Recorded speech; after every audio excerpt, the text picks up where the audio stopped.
What if I told you that, the reason you aren't hitting your biggest goals has, well, absolutely nothing to do with your talent or your willpower? Like, what if you're actually highly capable, but you're just leaking your most valuable resource every single time you look at someone else? Yeah, it's a really jarring thought, isn't it? I mean, we are entirely conditioned to think of success as this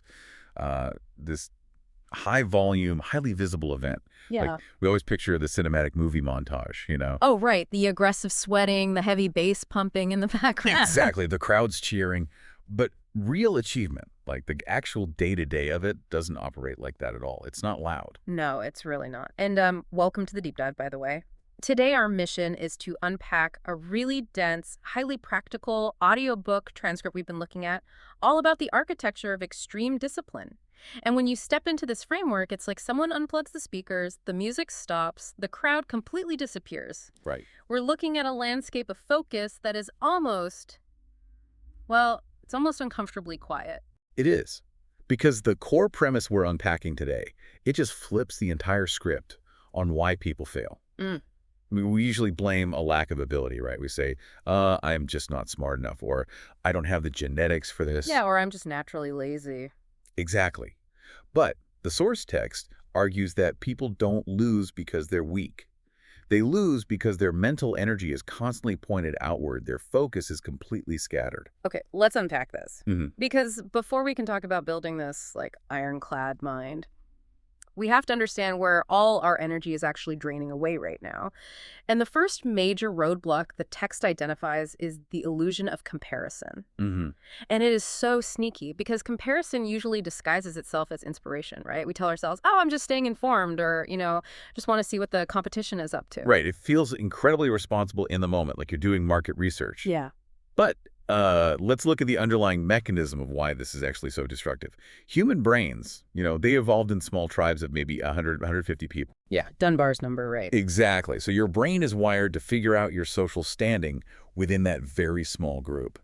But today, you open an app, and you are suddenly comparing yourself to the top 0.1% of 8 billion people. Wow. Yeah, that's a completely different scale. It breaks the system.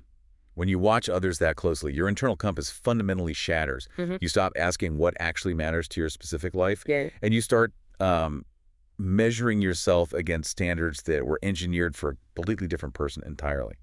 That makes perfect sense. I mean, I like to think of human attention not as time, but as, like, smartphone battery life.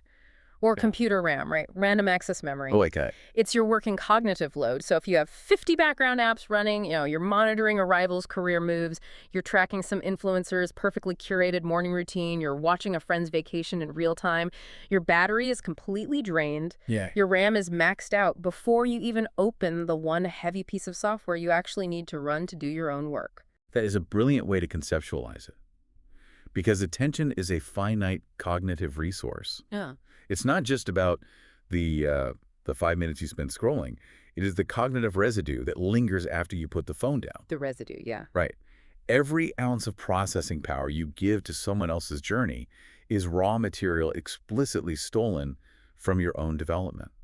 And so your progress just becomes this frantic emotional reaction to someone else's highlight reel. Wait, let me stop you there and push back on this a bit, because I know exactly what someone listening to this is thinking right now. Isn't some level of external benchmarking totally necessary? Know what I mean? Like, if I'm running a marathon or I'm launching a startup, don't I need to glance at the person in the next lane just to know if I'm holding a competitive pace? I mean, how do I grow if I'm operating in a total vacuum? Yeah, that's the classic defensive comparison. But the author makes a really crucial distinction here between data collection and emotional exchange. Oh. Glancing at the next lane isn't just a purely physical analytical action. For almost everyone, it triggers a neurochemical response.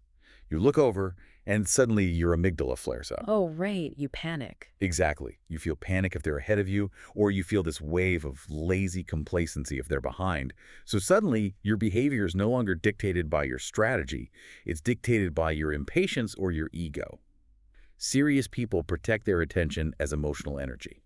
So it's not about ignoring data. It's about preventing that data from hijacking your emotional baseline. Precisely.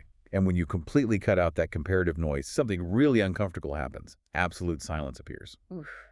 And there are no distractions left to hide behind. None.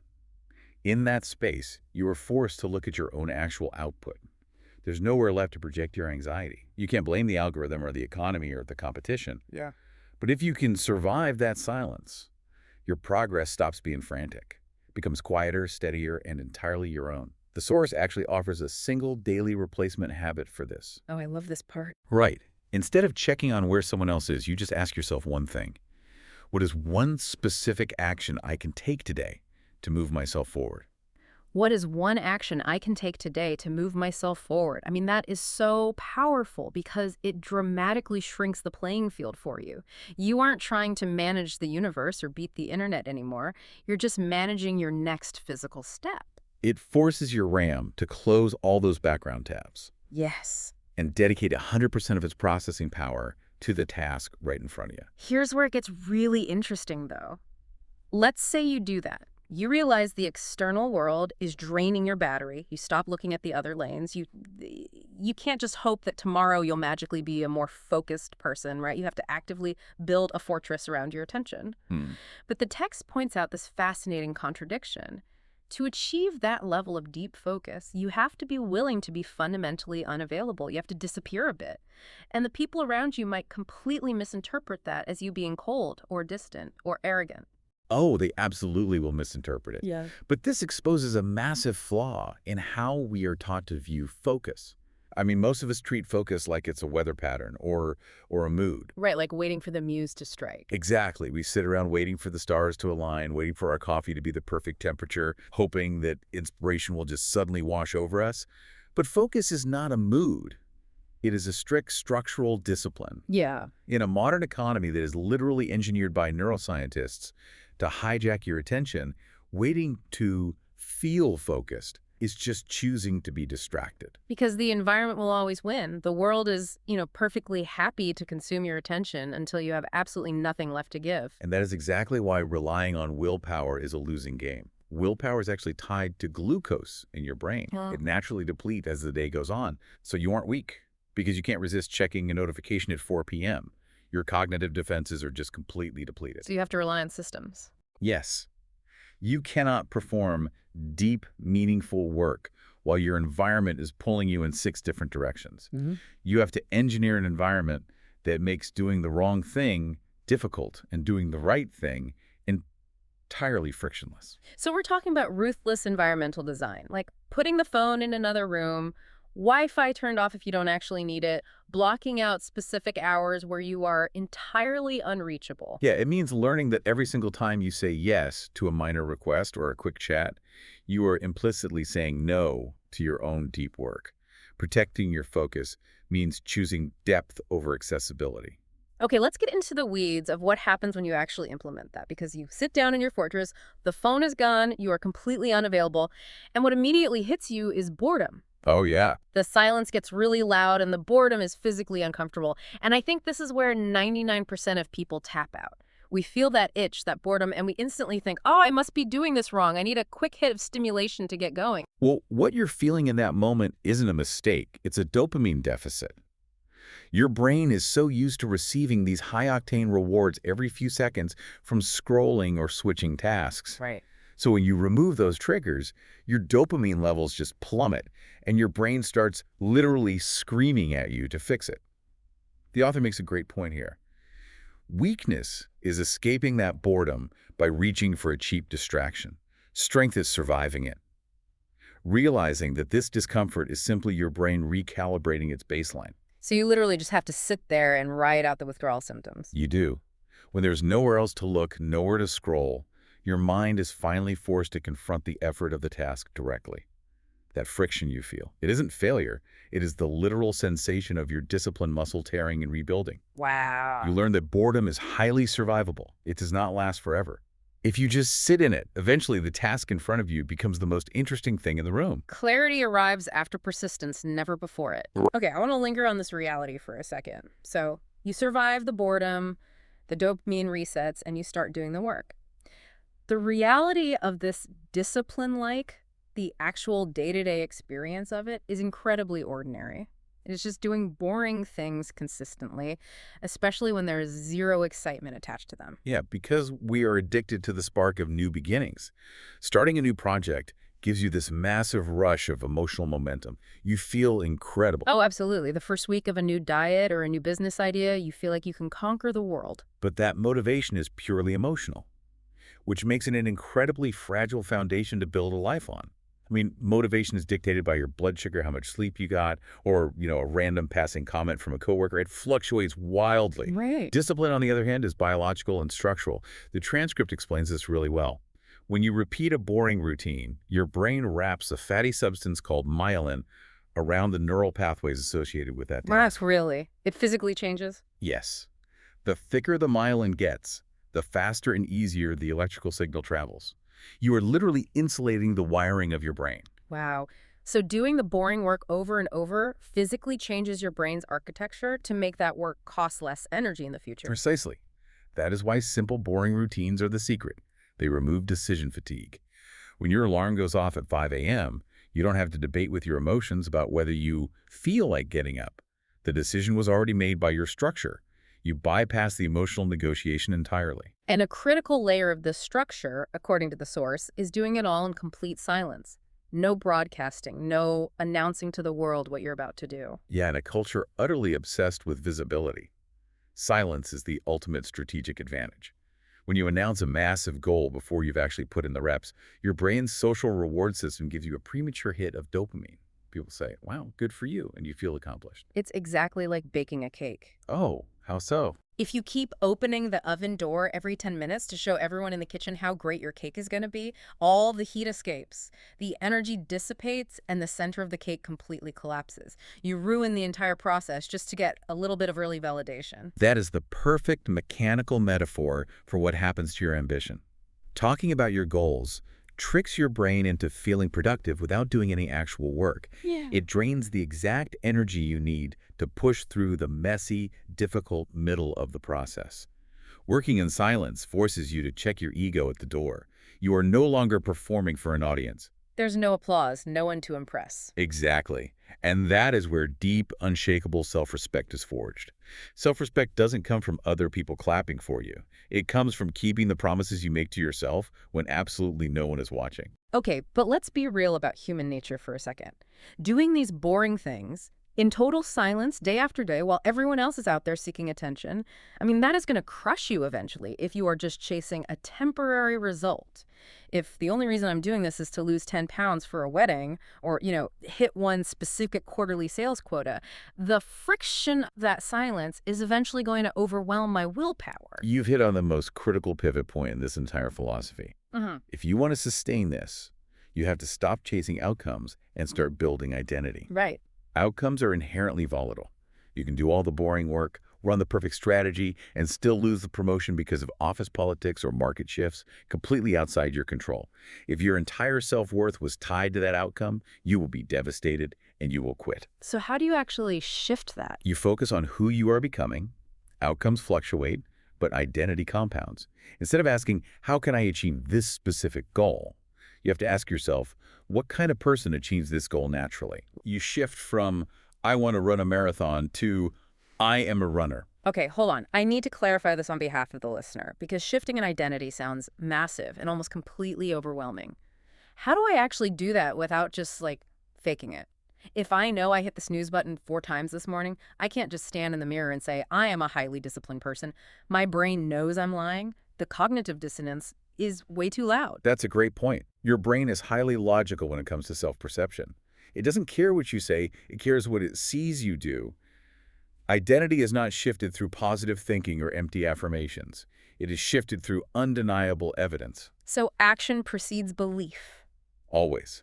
Every single action you take is a literal vote for the type of person you are becoming.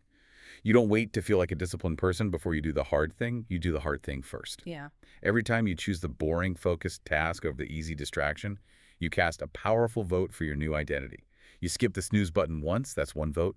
Over months, those votes accumulate into an undeniable mountain of evidence. And your brain just has to accept it. Exactly. Eventually, your self-perception has no choice but to rewire itself. You start acting disciplined, Not because it's on your schedule, but because it's fundamentally who you are. And a huge part of proving that identity to yourself comes down to emotional control, the shift from reacting to directing. This is where we separate the amateurs from the professionals. Most people surrender total control of their lives because they constantly react to external triggers. A frustrating email comes in, a project gets delayed, someone cuts them off in traffic. They treat their emotions as immediate, non-negotiable commands. I feel angry, therefore I must lash out. I feel tired, therefore I will quit. Right. But emotions are just information. They aren't instructions. I love that. They're just a data point. Exactly. From your nervous system. Hey, there's a perceived threat here. To master this, the text highlights this tactic. You have to cultivate what we call the pause. From a neurological standpoint, when a trigger hits, your amygdala, the emotional center of the brain, fires instantly. But your prefrontal cortex, the logical long-term planning center, takes a fraction of a second longer to come online. Ah, so that's the physical mechanism. You literally just need to buy your logical brain a moment to boot up. Precisely. Between the stimulus of that frustrating email and your response, there's a tiny window of time. If you can pause, take one deep breath, and let your prefrontal cortex catch up, you can ask yourself, does lashing out right now align with my long-term goals? Wow. In that pause, you completely interrupt your predictable automated behavior. You stop being a puppet to your environment. It really redefines what calmness means, because people often mistake calmness for passivity, right? Like you're just a pushover who doesn't care. But calmness is actually the ultimate form of control. You are conserving all the mental energy that someone else would have wasted on an emotional tantrum, and you're keeping it for your own deep work. Exactly. A directed person is completely grounded. They dictate their response, regardless of how chaotic the provocation is. So what does this all mean? We've stopped putting our RAM, comparing ourselves to others. We've built the environmental fortress to protect our focus.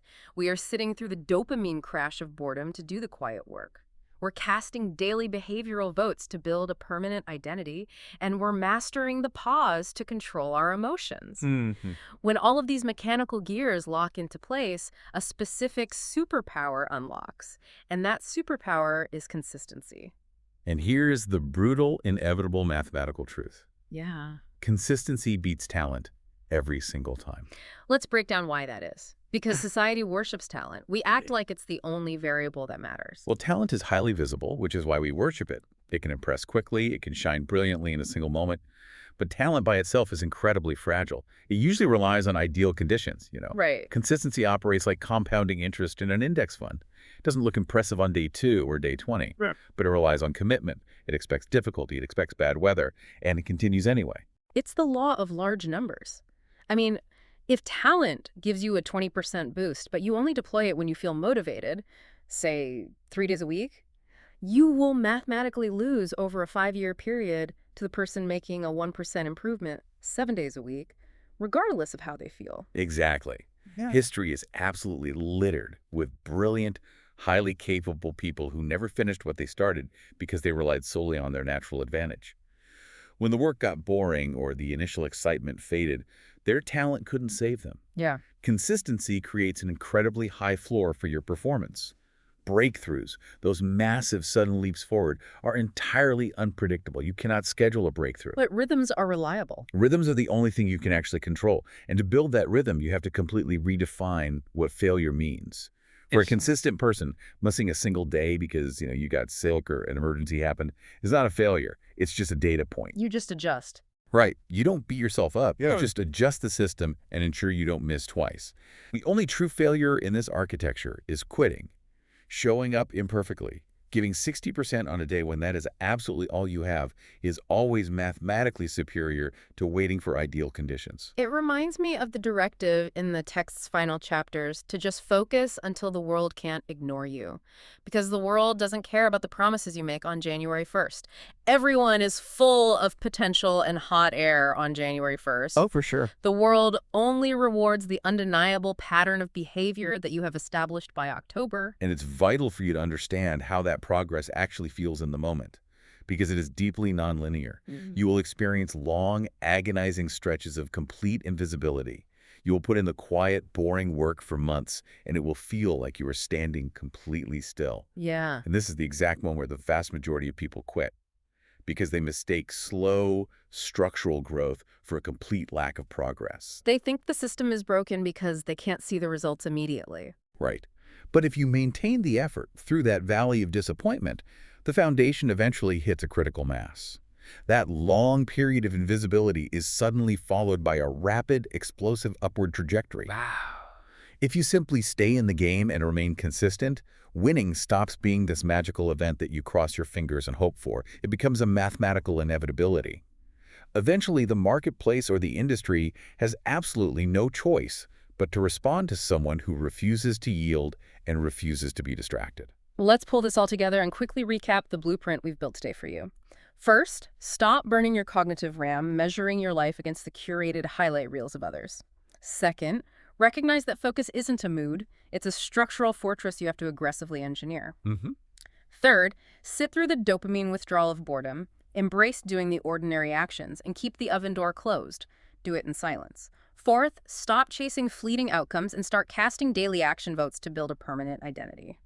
And finally, trust the unsexy, compounding rhythm of consistency over the volatile flash of talent. It is an incredibly demanding philosophy. It strips away every excuse you have. But in doing so, it completely removes all the noise. It leaves you with nothing but your own pure agency. Which leads me to a final thought I want to leave you with. Something to mull over that pushes this whole concept one step further. The philosophy here urges you to focus until you win, until the world simply cannot ignore your consistency. But consider this.